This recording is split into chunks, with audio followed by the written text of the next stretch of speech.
what I've seen the data is Dubai is 16th on the world now in ease of doing business.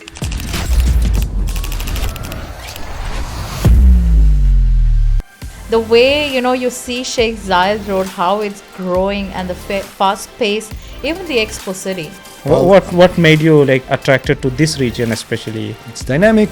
It's everybody are about business. It's very easy to do your work and whole world is there. And I said, I packed my things and literally within a month I came here. If I want to make the UAE or Dubai part of my future, I need to build something there, because then you contribute and then you become part of the UAE. And most of the time when I walk in the night right in Dubai, when I go home, I always feel that how safe I feel here.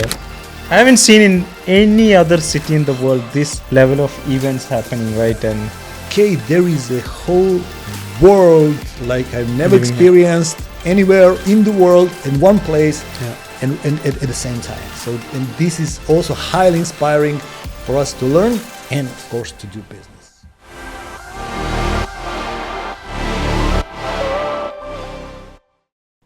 hi, hello everyone. We have amazing 3 founders today who have set up their companies in UAE and launching from here.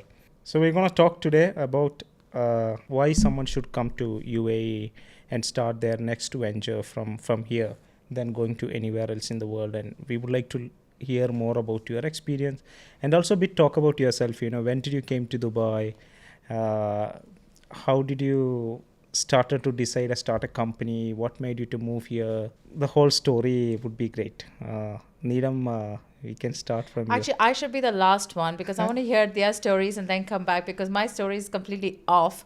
And so I would You have an amazing story to tell actually. The best for last. You want to keep the best for last. Oh my God. Okay, since you want me to start, I'll say I'm born here. I've lived here all my life. So, this is home for me. When people ask or, even when a lot of people during work days or something would say, I'm going back home, I would not relate to it. I just could never relate to it because for me, home is here. When I'm going back to India, it is going for a vacation. It's not going back home because I don't have. And it's been years that I haven't gone back to India now that I don't have my parents. So that's what, a lot of people ask me what motivated you. I have seen this country go from a sand dune to whatever it is today, right? I still remember when I was taking up my first job in 2002, and it was in Media City, and my parents did not know where Media City was. So they were so scared. Like for us, the end line was, at those days, it was the Donata building. Anything beyond that is Abu Dhabi, Jabal Ali and everything. So my parents actually came with me to Media City to see where I'm going to be working. And you won't believe it, there were only 6 or 7 buildings then, of course, the main Internet City and the main Media City buildings. And look at it now. I know we were just discussing that there is no more boundaries anymore. Earlier to go to Abu Dhabi, you would keep seeing that green fence. Now it's like, and you're in Abu Dhabi. So it only made sense for me to, give back to the country where I have learned or what has made me me. I've seen the rulers. I've seen how Dubai has made itself. People don't say UAE itself. People always say Dubai. So of course that was the main reason where it did not make sense for me to go anywhere outside, but to set up my business here. And even my business is something that is. Talk about more about your startup. What are you doing? And your story at PetApps. You were. Leading pet apps at a time. So I was just saying, I started, I put my passion and my business acumen together. And I've always worked with startups only. So I put the two together and started a business called Glamazelle.com. I'm a co-founder and CEO of the company. And it's an online beauty and fashion store. I started it because I loved makeup. I love skincare. And, I could see a lot of brands were not available in those days in 2013-14. So I would actually get them imported here through friends or through, friends and family, or I would travel, bring like a whole box of things. And people started asking me, your skincare looks different, your makeup, what is this, what is that? So that ended me starting up Glamacell.com. What we did different was that we made sure we are authorized e-tailers of the brands we carry. So we went out to the brands and we made sure they gave us a letter that we are authorized to sell. Hence, if you go to Glamacell.com even today, the lifetime value of any of my customers is sitting at 60 to 70,000 because they trust us. They come back again and again because of our pricing, because of our customer service, because of our I always say this in all my interviews, I don't have 75,000 customers. I have 75,000 friends who, always keep advising us things, and we keep changing with that. In 2021, my very good friend, my darling friend from Paytabs, Mr. Abdulaziz Al-Jof, he reached out to me and said that, listen, you've been one of our top customers and our favorite customers, our favorite merchant. You love Paytabs. Why don't you come and join me and help me? Because I come from this industry. I've been in this industry, in the e-com, in the fintech. So that's why I joined Paytabs. And my main focus was to help SMEs or help businesses like mine to become digitally, sane, or digitally accepting. Because what COVID taught us was get rid of cash. Though everyone wanted to be cash rich, it was just not making sense at those days to keep cash in hand. So that digital transformation really, I actually took that up as a project with Paytabs. So that's me. Nice. Interesting. Nice, very And Nick, you have more interesting stories that you traveled across different places, started multiple ventures, and then you eventually decided to move to. I ended up in UAE. What made you attracted to this region especially? Okay, when you grew up in a country that has different opinion about private business, etc., you basically learn the value of doing things on your own and building things even against all odds. So I started my career after graduate engineering as I was working for two big world companies in consumer electronics and IT, but I knew that I wanted to start my business. So I started a couple of companies back in my native country, Serbia, and sold two of them. I also ventured into other countries with the co-founder back in the States, and I ended up in Europe mostly with the business. But after all these ventures, and I was fortunate enough to be able to kind of retire early and spend time with my kids. But once you're in business, in private business and building things, you're always in it. Okay, and you got the drugs of a creator. Exactly. That's part of me. That's both engineering but also business oriented. So I like to joke that I'm a lousy engineer, but business is something that I can do a little bit better. Okay. So 2020, I came back from Europe back to Serbia. I started two startups. One was in foods. The other one was in information and marketing. But then last year I heard about Dubai, although a couple of people told me that I should go to Dubai. They knew that I was that type of person, but they said, okay, Dubai. I knew about Dubai, but I was never there. But then I started asking around, and I spoke to like 40 people who've been in Dubai, and everybody told me the same story. It's dynamic. It's everybody are about business. It's very easy to do your work, and whole world is there. And I said, I packed my things, and literally within a month I came here. So for Dubai standards, I'm pretty new around here, but 25 years in business, so it makes a little bit of starting point different than it is. So at the moment, What are you building now? What are the companies? Yeah, well, from October last year, I came into Waves Holiday Homes company, small company, that was started by a friend of mine, and he did it literally from nothing, from just a phone. And the idea is that I join him, so we join forces and build it up. And what I recognized in Dubai early on is that lots of opportunities, even in business that already exists, that they need maybe experienced people, different approach, etc. So In a way, this is what I have been building with my friend ever since. He's the owner, I'm like number 2 guy, but there are also a couple of projects that are growing from there, like completely new businesses that are very, very connected to it. So here I literally feel like home in terms of entrepreneurship after like 6 companies on my own. This is like doing almost like a co-founder, no, but I'm almost like a co-founder because we are related very closely in terms of building this company, and a couple of more projects coming. I mean, in Dubai, you literally see opportunities everywhere, and it's very hard to resist not to start a business here. So there are quite a few challenges, but let's come up to that point to discuss. And what I've seen, the data is Dubai is 16th on the world now. In ease of doing business. Yeah. How do you resonate this? Because you have experience in multiple markets. Okay, I've done businesses in 6 countries so far, and including my native country, let's say Switzerland, few countries in Europe, in the States, in Egypt, and Kazakhstan. Well, here is, and this is what I often say to my friends, here is such a good mix of both mentality, infrastructure, and government approach. So everything here is made easy for people to start and do something. Yet again, since the field is very leveled up, very plain, anybody can do almost anything. So it's really, really competitive and fast. And I think everybody know that.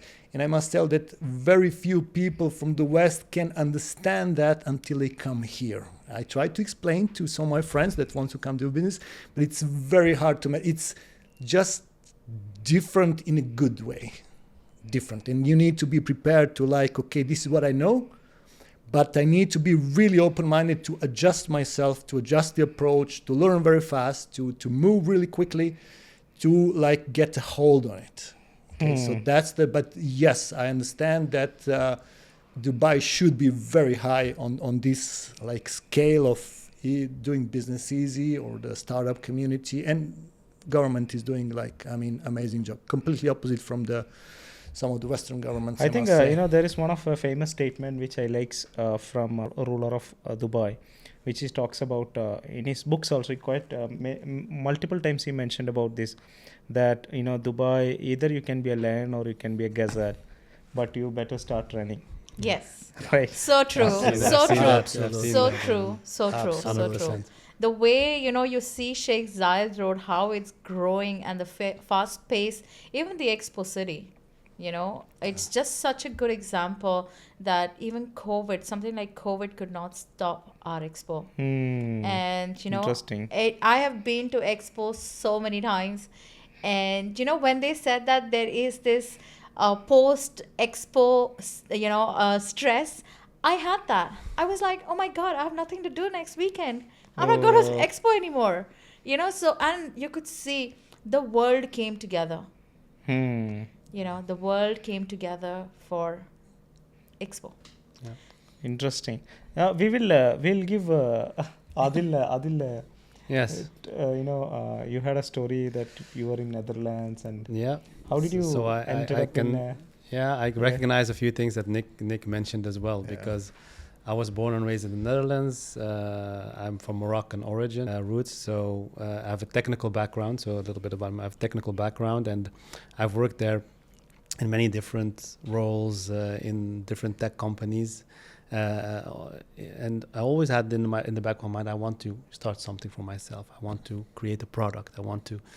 And I started doing consulting first, so as a freelance consultant. And I think that what drew me to the UAE, not entirely only like the policies and the startup, but it's the open, tolerant society that it has become. Yeah. And in the West, you see it becoming more and more conservative, right? Yeah. So the first time when we moved here, we moved 2016, but the first time we visited was 2013, 2014. we immediately had this connection with the country, and we said, okay, this is a country that I would really see myself living in. So it was first, I want the life in Dubai, I want to live there. And then if I want to make the UAE or Dubai part of my future, I need to build something there. Because then you contribute and then you become part of the UAE. So this is the main reason that. And what are you building now, Adil? So yes, so we founded My Gate Pass. I was just like everyone else, working here, living the life. And one thing really frustrated me a lot. Every time where I went to a building, they would ask me for my Emirates ID. They would ask me for my details, and I hated it. Dubai classic. Exactly, and everywhere it's the same thing, same question over and over again. I was here yesterday, but still they had to have the same information. So I just was waiting in line, and I was thinking, why are we doing this? Dubai is one of the smartest cities in the world. It's very innovative. Why are we still having this? Exactly. So, and I have a technical background, so I'm gonna fix this. That's what I thought. I'm gonna fix this. So we built My Gate Pass. And My Gate Pass is a platform where you register once. We get all of your vetted information and we create a profile for you. This profile generates a QR code, and with this QR code, you just scan it and you enter. And by scanning it, you share your personal information with the facility that's needing it. So that's the idea in short. So we started it. We're currently pushing it into the market, trying to get everybody excited about it. But that's, in short, that's what we're doing. What made you to start in, here you wanted to, what are the edge that you see that actually, UAE so many things, it's policies, it's the focus and ambition of the country and the leadership. It is the melting pot of so many different nationalities and people coming in and out. I mean, this is a very unique place. I've lived in, for example, Qatar for a year as well, live in the West. You don't find a similar place, to be honest. And it's very good for innovation. So if you want to innovate, the more angles and perspectives you see, the better you can actually create a product. I agree. I totally agree. This is what I mean by saying the mix of everything, because here, for example, you can meet people that you would hardly meet anywhere in the West. I mean, I met so many quality people, high profile people, investors on the beach, I mean, having a drink, whatever. You just hear a story, and since this culture of openness and easy contact, you just fall into speaking with them. It's always something good that comes out of it. I mean, either idea or a contact, everybody wants to help. Yeah. And even down to everyday, to normal common people, I haven't seen here any person that is angry. That you can see in the eyes that they're angry. Even the guys that are doing the simpler jobs, but they're doing it, and yes, they have to work. You need to put a lot of effort every day, and this is what I say. Dubai is the perfect city, but it's not for everybody. And if you're not that type, that you're not stranger to being not plugged in, but in the mood. Okay, let's dynamic. Talk. Yeah, very fast-paced. Very fast-paced. Active, so if you're the type of person, I want calm life, 9 to 5, Monday to Friday, then you should go to Switzerland, where I used to live. Okay, so it's simply different.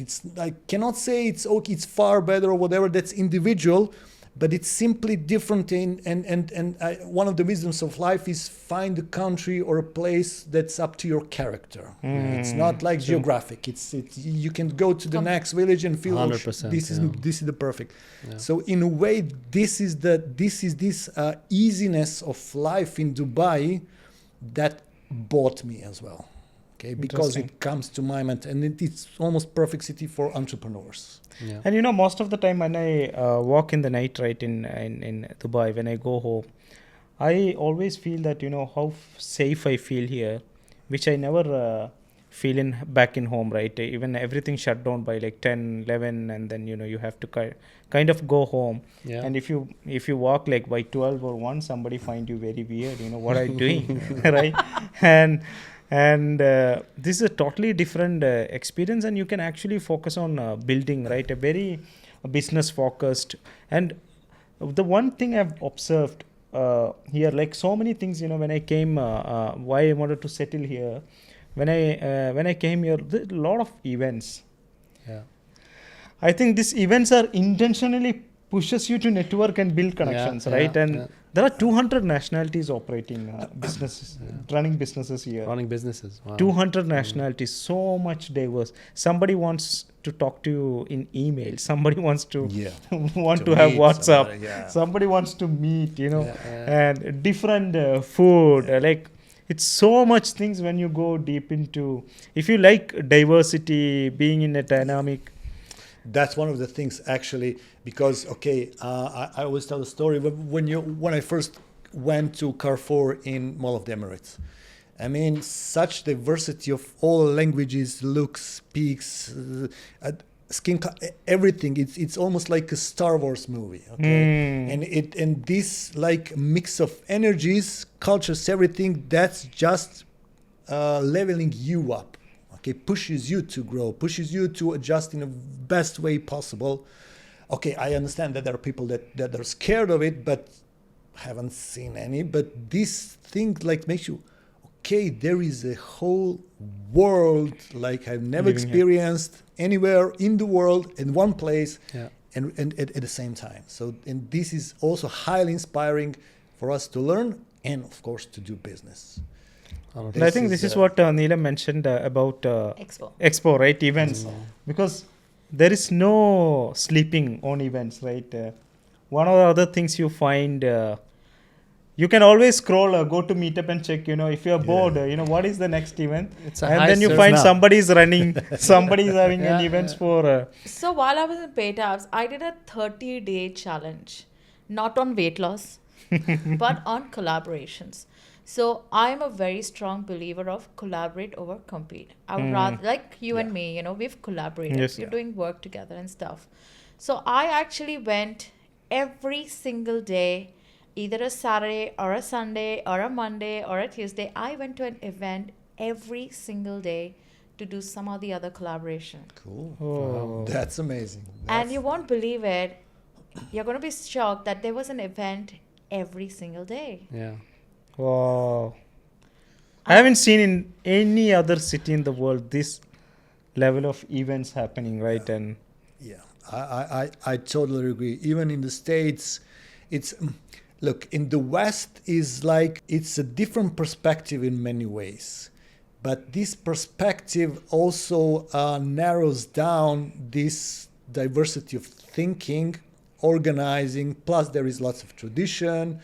I must say that politics plays the part in not always a good way for one country's like development. So this is, I always come back to this, the mix of level of freedom and level of organized life here is simply unmatchable anywhere. So government is staying out of your way, rules are very simple, very clear. We have people that are working day and night to make our life easier. There is no airbag. I must be very clear. There is no airbag like social security, safety, whatever. But that's a healthy thing. I mean, I must say that's a very, very healthy thing, because I saw in many Western countries that being like changed into something not productive for the country. So when you don't have much space to be lazy, that's what brings the best from the people. That's what literally pushes them either to leave, which is minority here, or just to push and grind. And that when that becomes normal, then you have progressive state, then you have advanced, then you have people growing, making business, making good life for them and their families, and teaching their kids to be that way, which is, for me as a parent, it's very, very, very important, because I can do hustle and make a fortune. If my kids see that as like that's finished, that I should just spend, then I did nothing. And that should go down literally to the social level, to the broadest level possible, this culture of building as a normal thing, which West is lacking pretty much, because social security, I have these benefits and these benefits. That makes people subconsciously like lowering the standards, sitting lazy, and that's okay. I think that will be changed, but here we are like 50 years in advance for this, and this is what I extremely like. It's really cool. I think most of the government has to play like the infrastructure play, right? And they are investing very well in that. Even incubation centers, like Adil and I, we met in In5. In5 and In 5, yeah. You know, even the Dubai Future Foundation, Yeah. they're giving you a space to create your MVP. You can, you know, I was at one of the events there also, and I remember someone saying that what we promote is you fail fast, and you learn from it. So don't think because you failed means this is it. I'm deadbeat. No, you gotta get up, and you gotta see how you can maneuver and how you can pivot, you know. And I always say this especially with my business partner, you know, I say that because we were a smaller company, because we were extremely small at that time in 2020, we were just 5 years in, and we were able to maneuver, you know, we were able to pivot. We went from 80% high on makeup sales to completely, you know, I still remember on the 20th of March, I was supposed to go sign my first term sheet with an investor, and the investor backed out saying, hey, COVID is, you know, there's this lockdown and people are not going to use makeup and skincare and all of this, you know, so your business will be suffering a lot, your luxury, you know, people will not. And you'll be shocked. There was a time during those 40 days where we would come to office twice a day, and we were packing nearly 400 plus orders. Wow. And people are not buying makeup, people are buying skincare. I was buying skincare. I was actually focusing on my skincare, my health. I always tell people, I think people kept complaining, I put on weight, this, that. I was the fittest during COVID. The fittest. I would go down every single day. I would run in my parking lot. I would come home. I would do these live, you know, Instagram live classes and all of that because it was so much fun. I had the time. I was cooking at home, you know, and of course there was a downside to it. My mom had suffered a paralytic stroke and she was in the hospital. So we had to make sure that we are fit so that we can go to the hospital. You know, to see her and be with her because she was bedridden and she was in the hospital for 45 days. So, you know, that's where I learned that, I know we all keep talking about SMEs, but, you know, the reason why SME is the heartbeat or rather the heart of any country is because they can pivot. And from when it goes from a micro SME to an SME to a large business, you don't know. Interesting. Right? So that's why, and the government is doing so much for SMEs, you know. Forget the government. I think the ecosystem itself, you know, Shafeekh, you yourself, you are doing so much for businesses like us. Like, I can't imagine what I would be doing. I am an account student and everything. Of course, you know, I went and grilled the team completely. But I own 2 businesses. To file CT and then the waiver, there were so many things that people were confused about. And, you know, it was such a nice journey where, you know, his team explained me everything, that this is what it is, this is what it is. You cannot go into small or medium-sized business CT because you're doing so much volume and things. And I was like, okay, you know, now it makes sense to me. Now it is making sense. This was a support from, you know, these service providers around you. So currently, you know, I work for a company called Urban Ledger, and we're doing the same thing, you know. What we're trying to do is everyone is trying to create a product which is suiting only the SMEs, if you realize this. So that's where I come back to my point of collaborate over compete. And I think the UAE majorly 90% of the companies are SMEs, right? And which is not much known in other regions where 40-50% of the companies are SMEs, and GDP they contribute 60% plus. Yeah. And majority of non-oil revenue coming from SMEs, and this is a huge bet government can do, because if they increase the output of these SMEs, right, the whole GDP will double and triple faster. So there's a huge potential for this, and there are a lot of ecosystem players. Government is pushing a lot of SMEs, and there are a lot of things happening. But you know what most interesting thing, what I have noticed, this is a business city. Right, like where I go to other cities, you meet 10 people, 5 are talking about music, and 2 are talking about arts. 2 are talking about striking the government, right? And having some true. strike, and multiple topics comes into the table. Here, if you It's meet usually 10 about people, business, exactly. right, 7, 8 are talking about About business. 100%. Well, look, I mean, it's pretty natural. Okay, so most of expats, us expats, came here with we didn't know how it's to live. We came with an agenda. Agenda is okay. I will make money, make career, whatever. So in this respect, and when you come and you find a fertile soil where everybody are like, okay, let's build something, let's do something. And frankly speaking, I haven't met much people that believe in scarcity, like a lot of people in the West, which means grabbing from each other. Many people believe in abundance, just like what you said, that so it's more natural to cooperate. And me personally, I came to this conclusion somehow, and that's a whole new world, far more better, richer for everybody. Of course, we are all doing business to produce some results, but the money is something that goes without saying. It's never the aim. It's never the goal. Yes. And this is what I understand along my entrepreneurial journey. Then once you understand it as a tool, then everything becomes easier. It took me 2 bankruptcies to learn that.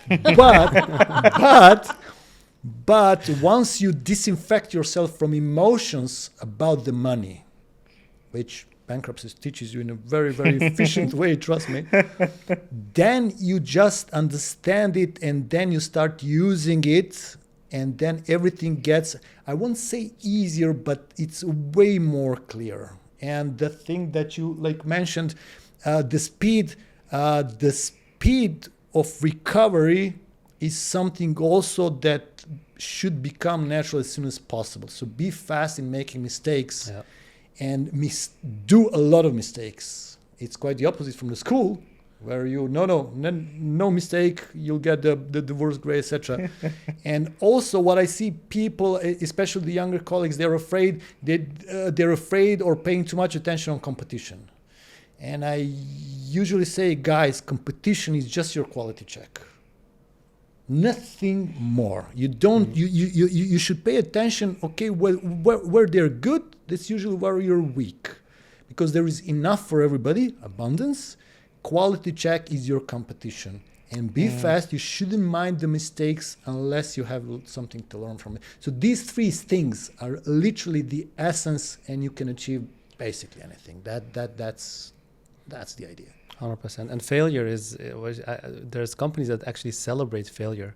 I was working in a company where Failure is a good thing. I agree. Where we had meetings on a 2-weekly basis, where one of the teams would actually come up and just talk about whatever they messed up in front of everyone. And it was actually, celebrated, because that gave opportunity to everyone to learn from his mistake as well.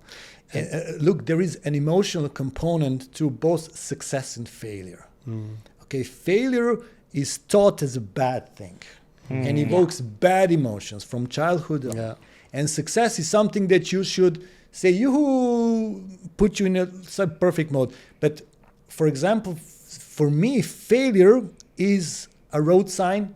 Success is a dead end. Success is just success. Yeah. Just like when we discuss internally or with some partners, what should we do? Ask questions. Questions propel you forward. Answers are just answers. It's that don't make your brain push you further. When you encounter the problem, ask how. Not that's it. Again, quite opposite from what most of the people, including myself, were taught in school, especially in a country that had system that was just very rigid. This going through steps on your entrepreneurial journey is something that's very challenging for most of the for most of the founders. Yeah. I've been through that, and it costed me a lot. And part of my business, helping companies develop and grow or restructure, is basically kind of helping founders for their internal struggle, internal switch, because you start a company, whatever, you just jump and see how you will make the plane on your way down. That's classic.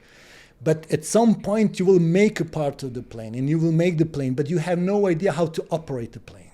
And you need to be able to push yourself to learn there.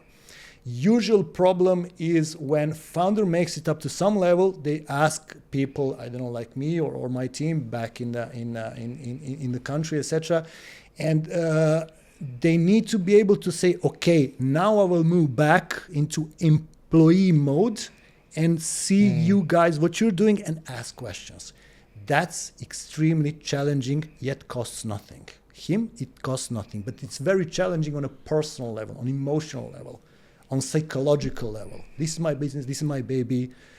I don't want to give up on it. I'm the boss. Just make me a building and a corporation. And this, I mean, I'm saying all this just for the viewers to know that the journey is as exciting. It's also very challenging, but not in like romantic movie kind of way. It's but almost it's a lonely. Also, it's very It's a lonely. lonely Yes, it's journey. a very lonely It's a path. very sir. lonely Very journey. lonely and very boring and very like nerve-breaking sometimes. Yeah. Okay, it's not for everybody, but I met over 150 founders so far in my career. Yeah. 150 completely different stories. Yeah. No rules, no nothing. So anybody can do it, but it takes several persons to become in order to do it. So that's like a You have to build the whole engine properly. That's a lot of work. You need to piece by piece grow with your business, because business is you. Yeah. Business is literally your character, and that's very also hard to comprehend. But the way you are, that's the way you build your business. And if you're not developing your character along the way, you have the limit at some point, and that would be it. Yeah. Okay, so that's like. And what is like some of the challenges that you faced when you launched here?